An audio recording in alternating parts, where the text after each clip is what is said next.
Hello ലോയിറ്റ്, ഗുഡൻ tag. 18 ദിവസം കൊണ്ട് ഹ്യോറൻ പഠിക്കാൻ പറ്റുമോ? ഇല്ല എന്ന് തന്നെയാണ് ഉത്തരം. 18 ദിവസം കൊണ്ട് പക്ഷേ നമുക്ക് ഹ്യോറിന് വേണ്ടി പ്രിപ്പയർ ചെയ്യാം. നിങ്ങൾ ഓൾറെഡി ജർമ്മൻ ഗോയിത്തെ B2 എക്സാമിന് വേണ്ടി ഹ്യോറൻ മൊഡ്യൂളിന് വേണ്ടി ഡേറ്റ് എടുത്ത് വെച്ച സ്റ്റുഡൻസ് ആണെങ്കിൽ നിങ്ങൾക്ക് ചിലപ്പോൾ ഈ വീഡിയോ യൂസ്ഫുൾ ആയിരിക്കും.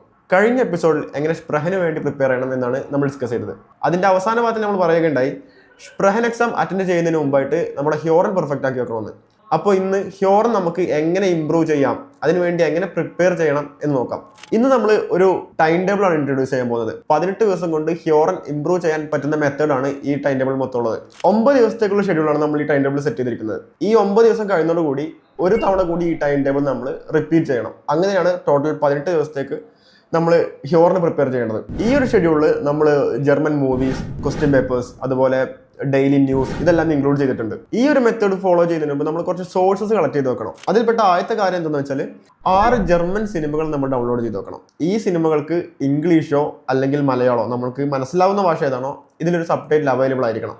ഇനി അഥവാ സബ് ടൈറ്റിൽസ് അവൈലബിൾ അല്ലെങ്കിൽ സബ് ടൈറ്റിൽസ് ട്രാൻസ്ലേറ്റ് ചെയ്യുന്ന ആപ്ലിക്കേഷൻസ് എന്ന് വെച്ചാൽ file subtitle translator, SRT എന്നുപോലത്തുള്ള ആപ്ലിക്കേഷൻസ് യൂസ് ചെയ്ത് നമുക്ക് വേണ്ട ഭാഷയിലേക്ക് സബ് ടൈറ്റിൽസ് ട്രാൻസ്ലേറ്റ് ചെയ്യാം. അങ്ങനെ നമ്മൾ ഇംഗ്ലീഷോ മലയാളത്തിലോ ഒരു സബ് ടൈറ്റിൽ കൂടി അതിന് വെക്കണം. അതല്ലെങ്കിൽ ജർമ്മനിൽ പോപ്പുലറായ സിനിമകൾ കണ്ടുപിടിച്ച് ഡൗൺലോഡ് ചെയ്താൽ മതി. അതാവുമ്പോൾ എല്ലാ ഭാഷയിലുള്ള സബ് ടൈറ്റിൽസ് അതിന് അവൈലബിൾ ആയിരിക്കും. ഇനി രണ്ടാമതായി നമ്മൾ കണ്ടെത്തേണ്ട കാര്യം 36 ക്വസ്റ്റ്യൻ പേപ്പേഴ്സ് ആണ്. നമുക്ക് ഈ 18 ദിവസങ്ങളിൽ ഒരു ദിവസം 2 എണ്ണം വെച്ച് പ്രിപ്പയർ ചെയ്യാൻ 36 ക്വസ്റ്റ്യൻ പേപ്പേഴ്സ് കളക്ട് ചെയ്ത് വെക്കണം.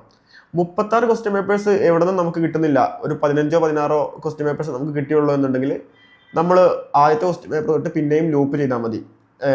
ഒരു വട്ടം ചെയ്ത ക്വസ്റ്റ്യൻ പേപ്പർ തന്നെ പിന്നീട് വർക്കൗട്ട് ചെയ്താൽ മതി. സോ ഇപ്പോൾ സ്ക്രീനിൽ കാണിക്കുന്നതാണ് നമ്മുടെ ടൈം ടേബിൾ. ഇതിൽ ടോട്ടൽ 9 ദിവസമാണുള്ളത് ടാസ്കുകൾ അറ്റൻഡ് ചെയ്യാൻ. ഈ 9 ദിവസം നമ്മൾ എന്തൊക്കെ ടാസ്ക് അറ്റൻഡ് ചെയ്യണമെന്ന് ഈ ഭാഗത്ത് രേഖപ്പെടുത്തിയിട്ടുണ്ട്. ആദ്യത്തെ 3 ദിവസം സിനിമയുടെ സ്റ്റോറി ലൈൻ മനസ്സിലാക്കേണ്ട ഒരു ഫേസ് ആണ്. എന്ന് വെച്ചാൽ ഈ സമയത്ത് സിനിമയിൽ എങ്ങനെയാണ് കഥ മുന്നോട്ട് പോകുന്നത് എന്ന് മാത്രം മനസ്സിലാക്കി വെക്കുക. ഈ സമയത്ത് നമുക്ക് കേൾക്കുന്ന ജർമ്മൻ മനസ്സിലായില്ലെങ്കിൽ അതിൽ നിരാശപ്പെടേണ്ട ആവശ്യമില്ല. കാരണം നമുക്ക് ഈ സമയത്ത് മനസ്സിലാവേണ്ടത് സിനിമയുടെ സ്റ്റോറി ലൈൻ മാത്രമാണ്. അതുകൊണ്ട് തന്നെ നമ്മുടെ മാതൃഭാഷയിലുള്ള സബ് ടൈറ്റിൽ ആ സിനിമയ്ക്ക് ഇടുക. അത് മലയാളം ആണെങ്കിൽ മലയാളം, നിങ്ങൾക്ക് ഇംഗ്ലീഷാണ് കൂടുതൽ നല്ലതെങ്കിൽ ഇംഗ്ലീഷ് സബ് ടൈറ്റിൽ അതിനിടാം. എന്നാൽ ഈ സമയത്ത് നമ്മൾ ജർമ്മൻ വൊക്കാബുലറി മനസ്സിലാക്കാൻ ഒരുപാട് കോൺസെൻട്രേറ്റ് ചെയ്യരുത്. ഈ സമയത്ത് സിനിമയുടെ സ്റ്റോറി ലൈനിൽ മാത്രം ശ്രദ്ധിക്കുക. രണ്ടാമത്തെ 3 ദിവസങ്ങളിൽ ഈ സിനിമകളുടെ പ്രൊണൗൺസിയേഷൻ, ജർമ്മൻ പ്രൊണൗൺസിയേഷൻ ആണ് നമുക്ക് മനസ്സിലാക്കേണ്ടത്.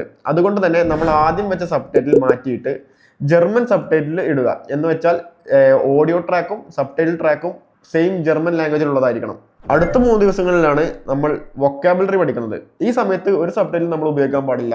ഓൺലി ജർമ്മൻ ഓഡിയോ വെച്ച് മാത്രം നമ്മൾ ആ സിനിമ കാണുക. അതുപോലെ തന്നെ ഈ സിനിമകൾ കാണുന്ന എല്ലാ ദിവസങ്ങളിലും 2 ക്വസ്റ്റ്യൻ പേപ്പർ വെച്ച് നമ്മൾ വർക്കൗട്ട് ചെയ്യണം. എന്ന് വെച്ചാൽ ഒരു ദിവസം ഒരു സിനിമ കാണുകയും 2 ക്വസ്റ്റ്യൻ പേപ്പർ വെച്ച് വർക്കൗട്ട് ചെയ്യുകയും ചെയ്യണം. അതുപോലെ തന്നെ എല്ലാ ദിവസങ്ങളിലും നമ്മൾ ജർമ്മൻ ന്യൂസ് കേൾക്കണം. ഒരു ന്യൂസിന്റെ ഒരു എപ്പിസോഡെങ്കിലും നമ്മൾ കേട്ടിരിക്കണം. ന്യൂസുകൾ കേൾക്കുമ്പോൾ പ്രത്യേകം ശ്രദ്ധിക്കുക, ഇതിൽ നമ്മൾ ഇംഗ്ലീഷ് യൂട്യൂബ് ക്യാപ്ഷൻസ് ഉപയോഗിക്കാൻ പാടില്ല. English or Malayalam YouTube captions ഉപയോഗിക്കാൻ പാടില്ല.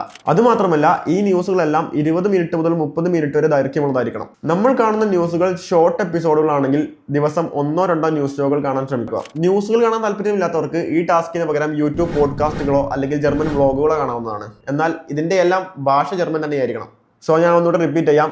6 സിനിമകളാണ് നമ്മൾ 18 ദിവസങ്ങളായിട്ട് കാണേണ്ടത്. അതിൽ 9 ദിവസത്തേക്ക് 3 സിനിമ. ആദ്യത്തെ 3 ദിവസം ഒരു സിനിമ കാണേണ്ടത് എങ്ങനെയാണെന്ന് വെച്ചാൽ മൂവി 1 അത് കണ്ടതിന് ശേഷം മൂവി 2 കാണാം, മൂവി 3 കാണാം. ആദ്യത്തെ 3 ദിവസം മൂവി 1, മൂവി 2, മൂവി 3 ഈ 3 സിനിമകളും നമുക്ക് അറിയാവുന്ന ഭാഷയിലുള്ള സബ് ടൈറ്റിൽ ഇട്ടിട്ട് ഈ സിനിമ കാണാൻ ശ്രമിക്കുക. എന്നാൽ ഓഡിയോ ട്രാക്ക് ജർമ്മൻ ആയിരിക്കണം. രണ്ടാമത്തെ 3 ദിവസങ്ങളിൽ ഈ സെയിം 3 സിനിമകൾ തന്നെ വീണ്ടും കാണാൻ ശ്രമിക്കുക. പക്ഷേ നമുക്കറിയാവുന്ന ഭാഷയിലുള്ള സബ് ടൈറ്റിൽ മാറ്റിയിട്ട് ജർമ്മൻ ഭാഷയിൽ സബ് ടൈറ്റിൽ ഇടുക.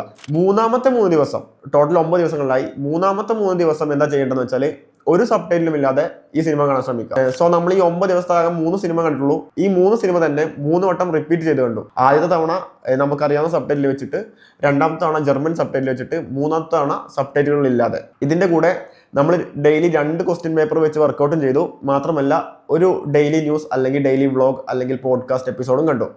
ഇങ്ങനെയാണ് ഓരോ ദിവസവും കടന്നു പോകേണ്ടത്.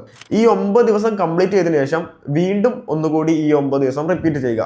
അപ്പോൾ ടോട്ടൽ 18 ദിവസമാവും. ഈ 18 ദിവസം കംപ്ലീറ്റ് ആകുമ്പോൾ നിങ്ങൾ തുടങ്ങിയ സ്റ്റേജിൽ നിന്നും ഒരുപാട് മെച്ചപ്പെട്ടിട്ടുണ്ടാവും. മെച്ചപ്പെട്ടോ ഇല്ലയോ എന്ന് പരിശോധിക്കാൻ അവസാനം നമ്മൾ വർക്കൗട്ട് ചെയ്ത 4 ക്വസ്റ്റ്യൻ പേപ്പറിന്റെ മാർക്ക് ആദ്യത്തെ ക്വസ്റ്റ്യൻ പേപ്പറിൽ നിന്നും ഒരുപാട് മാറിയിട്ടുണ്ടോ എന്ന് നോക്കുക. ഒരു മാറ്റവും കാണുന്നില്ല എന്നുണ്ടെങ്കിൽ ഈ സൈക്കിൾ ഒന്നുകൂടി റിപ്പീറ്റ് ചെയ്യുക. സോ ഇന്നത്തെ എപ്പിസോഡ് എല്ലാവർക്കും മനസ്സിലായെന്ന് വിചാരിക്കുന്നു. അടുത്തായി ലേസിന് വേണ്ടി എങ്ങനെ പ്രിപ്പയർ ചെയ്യാം എന്നൊരു എപ്പിസോഡുമായിട്ട് ഉടൻ തന്നെ വരുന്നതാണ്. അതുവരെയും ചൂസ്.